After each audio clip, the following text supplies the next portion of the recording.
Well, we were just saying, Johnny, great of you to join us. Many thanks. But a bit of a turbulent week. And of course, it started off brilliantly. A first Group 1 success on what is probably the biggest Irish meeting you have now.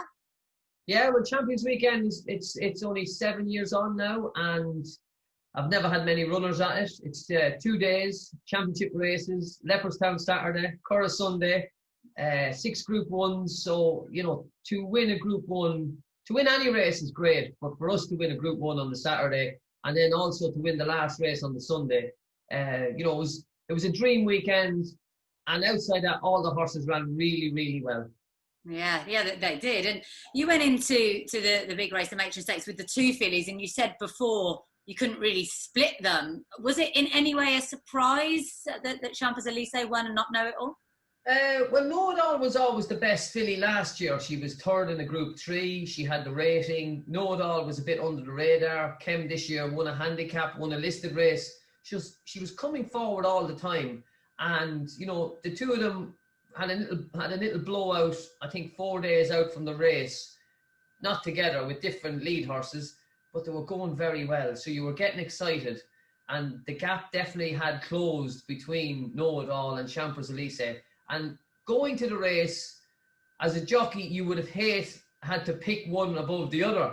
Yeah. But luckily, I'm a trainer now, so I had 2 chances, and thankfully, Champers Elysees won, and Know It All ran a cracking race, finishing, you know, just lost third on the line, so she finished 4th.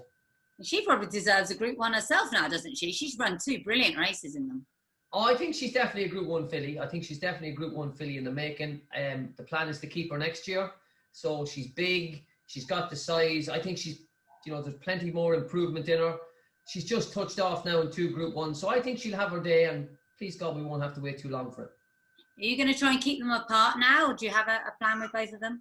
I think we'll probably run Champers one more time this year. And Know It All, I'm not sure. I haven't spoken to Sheikh Fahad yet what the plan with is.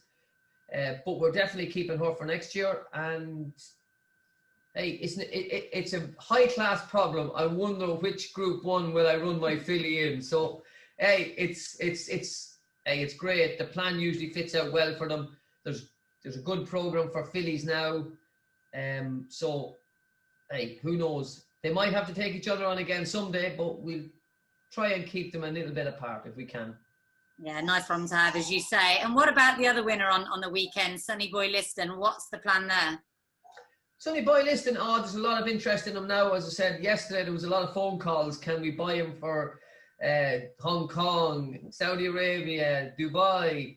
You know, he's a horse that's on the improve. He's rated 112 now. I'd love to keep him because I think he's a horse that you could travel around the world, pick up lots of prize money, 1.25 miles, 1.5 miles. He hasn't had that many miles on the clock. He will get better next year, but there's a lot of offers in at the moment. And, you know, a horse like this, you know, they come in, they want to buy him. It's hard to hang on to those kind of horses, but much improved performance.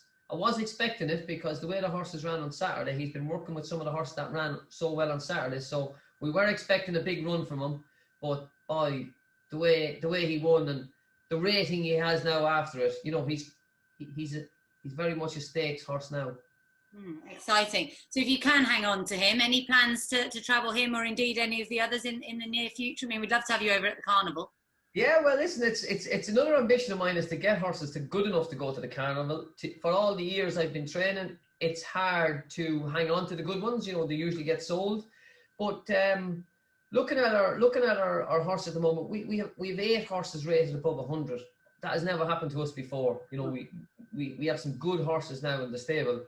There's great prize money there at the early part of the year in you know, traveling the horses internationally. Dubai has always been a soft spot. You know, I've been there many times. I've got lots of friends there. I know the way it works. I know the system. So yeah, hopefully one day we'll be back. World Cup night. That's another one on the bucket list. Yeah, it'd be good to add to some of those victories as a jockey, wouldn't it, as a trainer? And apart from the big Group 1 win, do you feel this year's been a turning point for you? Because there seemed to be a patch earlier on in the year when every time I turned the TV on, you were having a winner. I mean, you've had a brilliant season numbers-wise. Yeah, listen, we've had 38 winners this year. Like we have 55, 56 horses here all the time. So the stats are really good. It just got rolling early on. The horses were in good form for the first meeting of the year. Then it was lockdown. I think we managed lockdown well. We kept the horses going with little breaks here, little breaks there, giving the staff a little break here, a little break there. It was hard going. You know, it was hard going to tell the owners, like, oh, keep going. We've got some nice horses, but keep paying the bill. It's going to be a great year. Yeah. But thankfully it did happen. But you know, when you get on one of those rolls, the horses seem to bring each other on. Like the fillies kind of worked together. They brought each other on. Then we had 3-year-old handicappers. Now they're all rated over 100. So it was one of those years where we got on a roll early and it never stopped.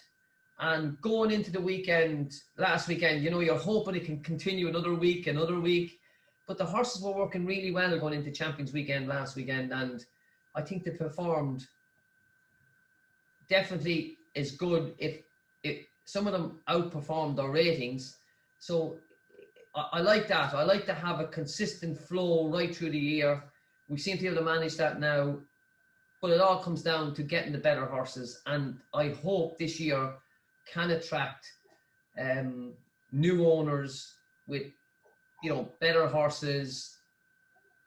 Listen, I'm happy with the owners I have and I'm happy with the horses I have, but I'm hoping that I can just go to the next level. And do you feel, I mean, it seems to me this season, Irish racing's stronger than ever. You've got now 3 O'Briens, you've got Jesse Harrington, you've got yourself, you've got J Lyons. It seems to just be so strong at the moment and so difficult to win. It is. It's very strong. It's very competitive. There's some great... you only have to walk around the stable yards of Ireland and you see the horses getting ready for the next race. The calibre of horse is unreal. Aidan has kind of risen the bar up for everybody. Joseph has taken over numbers-wise. He's got these huge numbers. And Dunica now is he's got a niche there of some very, very well-bred 2-year-olds. Jessica Harrington, huge number, great trainer. J Lyons, you know, he does not miss when he gets those group horses, and now he's got Khaled Abdullah backing him. So yeah, it's Dermot Well is still strong. You see him at the weekend. Everybody said, oh, he's gone slow. He wins 2 Group 1s. The competition in Ireland's so good, but the prize money is still hanging in there, and that's one thing I hope we can keep doing. We have to keep that prize money kind of up to a manageable standard that we can repay these owners that's paying the bills every month. Because you know that there has to be some reward for everything they're doing.